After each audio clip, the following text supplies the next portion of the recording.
పెళ్ళైనా పండగైనా వేడుక ఏదైనా పట్టు చీరల ప్రత్యేక వేదిక వారాహి సిల్క్స్. ఒకవైపు హ్యాపీగానే ఉంది కానీ బట్ బాధ అనిపిస్తుంది.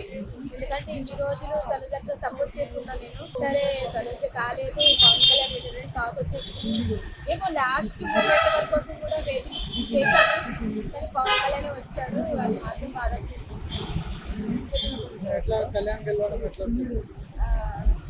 హ్యాపీయే బట్ మా అక్క తెలిసి ఉంటే ఇంకా హ్యాపీగా ఫీల్ అయిపోయేవాళ్ళం. మా అక్క రన్నర్ అయిపోయింది. బట్ ఏంటంటే పవన్ కళ్యాణ్ నేను ఆర్మీ అని చెప్పి లేకపోతే చాలా సిచ్యువేషన్ వల్ల జనాలు అలా వేశారు. లాస్ట్ మూమెంట్లో కూడా వెయిటింగ్ చేస్తాం మా అక్క గెలుస్తుంది అని. అదొక్కటే ఏమో కానీ మా అక్క గెలిచినా గెలవకపోయినా బయట జనాలు మనసు గెలిచేసుకుంది. అది మాత్రం హ్యాపీ.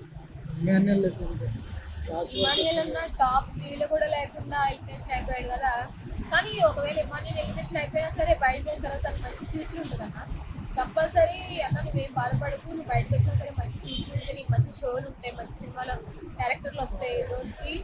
కానీ తనుజ విన్ అయ్యి ఉంటే మాత్రం మా హార్ట్ఫుల్గా చెప్తున్నా జై తనుజ, జై అని బిగ్ బాస్ అని చాలాసార్లు చెప్పాను నేను. అక్క వల్ల బాధ అనిపిస్తుంది.